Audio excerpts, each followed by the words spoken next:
નમસ્કાર વિદ્યાર્થી મિત્રો, સ્વાગત છે યુટ્યુબ ચેનલ મિશન ગવર્મેન્ટ એક્ઝામની અંદર। આજના વિડીયોની અંદર આપણે વાત કરીશું નિબંધ ડિજિટલ ડિવાઇડ, શિક્ષણના ડિજિટલાઇઝેશનમાં નડતી અસમાનતા। એક હાથમાં ટેબ્લેટ છે ને બીજા હાથમાં ખાલી સ્લેટ છે। જુઓ જરા આ દેશમાં શિક્ષણનો આ અજીબ ખેલ છે। કોઈ નેટવર્કની સ્પીડમાં દુનિયા આખી માપી રહ્યું તો કોઈ ઝાંખા દીવા તળે ચોપડીના પાના ફાડી રહ્યું। 20મી સદીમાં જો ઔદ્યોગિક ક્રાંતિની હતી તો 21મી સદી ચોક્કસપણે ડિજિટલ ક્રાંતિની છે। આજે માનવ જીવનનું કોઈ એવું ક્ષેત્ર નથી બચ્યું જ્યાં ટેકનોલોજીએ પગ પેસારો ન કર્યો હોય। બદલાવની આ સૌથી મોટી અને વ્યાપક અસર શિક્ષણ ક્ષેત્ર પર પડી છે। શિક્ષણનું ડિજિટલાઇઝેશન એ આજના યુગની માંગ અને અનિવાર્યતા બની ગયું છે। સ્માર્ટ ક્લાસરૂમ, ઓનલાઈન કોર્સ, શૈક્ષણિક એપ્સ અને ઈ બુક્સે ભણતરને રસપ્રદ અને સીમાડા વગરનું બનાવ્યું છે। પરંતુ આ સિક્કાની એક બાજુ કાળી બાજુ પણ છે, જેને આપણે ડિજિટલ ડિવાઇડ એટલે કે ડિજિટલ અસમાનતા તરીકે ઓળખીએ છીએ। આ એક એવી અદૃશ્ય દિવાલ છે જે ટેકનોલોજીનો મહત્તમ લાભ મેળવતા વર્ગ અને તેનાથી વંચિત રહી જતા વર્ગ વચ્ચે ઊભી થઈ ગઈ છે।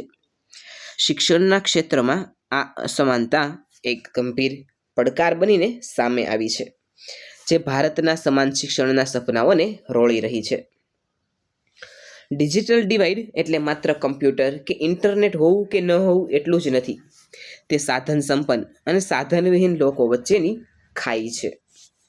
એક તરફ એવા પરિવારોના બાળકો છે જેમની પાસે high speed wifi, personal laptop, tablet અને એર કન્ડિશન રૂમ છે, જ્યાં તેઓ દેશ વિદેશના શ્રેષ્ઠ શિક્ષકો પાસેથી ઓનલાઈન ભણી શકે છે।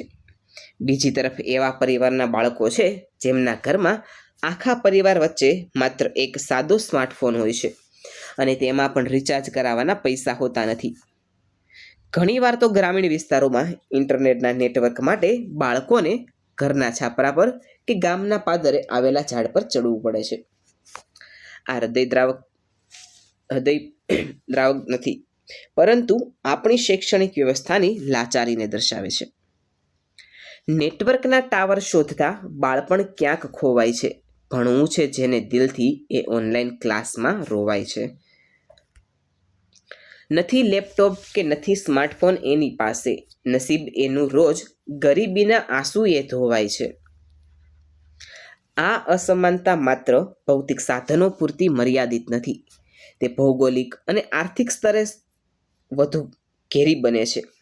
શહેરી વિસ્તારોમાં ખાનગી શાળાઓ પોતાના વિદ્યાર્થીઓને અદ્યતન ડિજિટલ પ્લેટફોર્મ પૂરું પાડે છે, જ્યારે અંતરિયાળ ગામડાઓની સરકારી શાળાઓમાં આજે પણ વીજળીના ધાંધિયા હોય છે।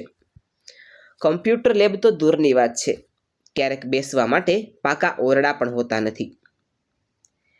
આ પરિસ્થિતિમાં ડિજિટલ શિક્ષણની વાતો માત્ર કાગળ પરની શોભા બનીને રહી જાય છે। વળી આર્થિક સંકડામણ ભોગવતા પરિવારો માટે મોંઘા ગેજેટ્સ ખરીદવા એ આકાશના તારા તોડવા બરાબર છે। પરિણામે ગરીબ અને વંચિત વર્ગના બાળકો આ રેસમાં આપોઆપ પાછળ ધકેલાઈ જાય છે। શિક્ષણ જે એક સમયે સમાનતા લાવવાનું સાધન ગણાતું હતું, તે હવે આ ડિજિટલ અસમાનતાને કારણે સમાજમાં વધુ ભેદભાવ ઊભા કરવાનું કારણ બની રહ્યું છે। આ ડિજિટલ ખાઈની સૌથી મોટી અસર વિદ્યાર્થીઓના માનસિક સ્વાસ્થ્ય અને આત્મવિશ્વાસ પર પડે છે। જ્યારે કોઈ બાળક તેના સમકક્ષ બીજા બાળકને આધુનિક ટેકનોલોજી સાથે રમતા અને ભણતા જુએ છે અને પોતે તેનાથી વંચિત રહે છે, ત્યારે તેનામાં લઘુતા ગ્રંથિ ઘર કરી જાય છે। તેને લાગે છે કે તે બીજા કરતાં કમજોર છે। આ માનસિક તણાવ ક્યારેક બાળકને ભણતરમાંથી રસ ઉડાડી દે છે અને ડ્રોપ આઉટ રેટ એટલે કે શાળા છોડી દેનારા બાળકોની સંખ્યામાં વધારો કરે છે। ખાસ કરીને કટોકટીના સમયમાં, જેમ કે વૈશ્વિક મહામારી દરમિયાન, આ તફાવત સ્પષ્ટપણે આખી દુનિયાની સામે આવેલો હતો, જ્યાં કરોડો બાળકો શિક્ષણના અધિકારથી વંચિત રહી ગયા હતા, કારણ કે તેમની પાસે ડિજિટલ પાસપોર્ટ ન હતો।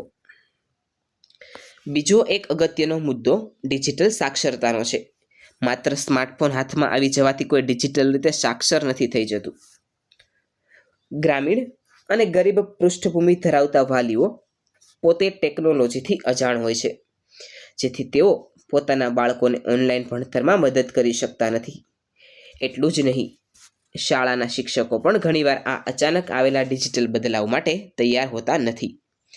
યોગ્ય તાલીમના અભાવે શિક્ષકો ડિજિટલ ટૂલ્સનો અસરકારક રીતે ઉપયોગ કરી શકતા નથી. આમ સાધન હોવા છતાં તેનો સાચો ઉપયોગ ન થઈ શકવો એ પણ ડિજિટલ ડિવાઇડનો જ એક ભાગ છે. પુસ્તક મૂકી હાથમાં પકડાવી દીધો ફોન. હવે આ અટપટી માયાજાળ સમજાવશે કોણ? શિક્ષણ તો વહેંચાવા લાગ્યું છે હવે લિંક પર. ગરીબનો દીકરો પૂછે છે મારું ભવિષ્ય કઈ ક્લિક પર? જો આપણે ભારતને સાચા અર્થમાં ડિજિટલ ઇન્ડિયા અને એક જ્ઞાન આધારિત સુપર પાવર બનાવવો હોય તો આ ડિજિટલ ડિવાઇડની ખાઈને વહેલી તકે પૂરવી પડશે. સરકારે આ દિશામાં યુદ્ધના ધોરણે પગલાં લેવાની જરૂર છે. દરેક ગામડા સુધી અવિરત વીજળી અને હાઈસ્પીડ ઇન્ટરનેટ કનેક્ટિવિટી પહોંચાડવી એ પ્રાથમિકતા હોવી જોઈએ. સરકારી શાળાઓને સ્માર્ટ બનાવવા માટે બજેટની ફાળવણી વધારવી પડશે અને વંચિત બાળકોને મફત અથવા સબસિડીવાળા દરે ટેબ્લેટ કે કોમ્પ્યુટર આપવાની યોજનાઓ વ્યાપક બનાવવી પડશે. આ કાર્યમાં માત્ર સરકાર જ નહીં, પરંતુ મોટા કોર્પોરેટરો, ગૃહોએ પણ પોતાની સામાજિક જવાબદારી સમજીને આગળ આવવું પડશે. ખાનગી કંપનીઓ અને શાળાઓ ગ્રામીણ શાળાઓને દત્તક લઈને ત્યાં ડિજિટલ ઇન્ફ્રાસ્ટ્રક્ચર ઊભું કરવામાં મદદ કરી શકે છે. સાથે જ શિક્ષકોની ડિજિટલ તાલીમ પર વિશેષ ધ્યાન આપવું અનિવાર્ય છે. શિક્ષણને માત્ર સ્ક્રીન સુધી મર્યાદિત રાખવાને બદલે બ્લેન્ડેડ લર્નિંગ એટલે કે પરંપરાગત ચોપડીઓ અને ડિજિટલ માધ્યમોના સંતુલિત સમન્વય પર ભાર મૂકવો જોઈએ.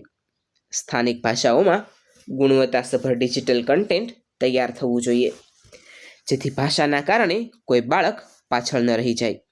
અંતમાં ટેકનોલોજી એ માનવજાતના કલ્યાણ માટેનું સાધન છે, સમાજને વહેંચવાનું હથિયાર નથી. શિક્ષણ એ દરેક બાળકનો બંધારણીય અને નૈતિક અધિકાર છે.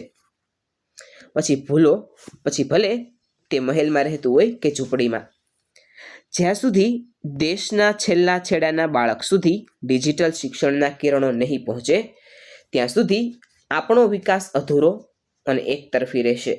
ચાલો આપણે સૌ સાથે મળીને એક એવા ભારતનું નિર્માણ કરીએ જ્યાં ડિજિટલ ડિવાઇડ ભૂંસાઈ જાય અને દરેક બાળકના હાથમાં જ્ઞાનનો પ્રકાશ હોય.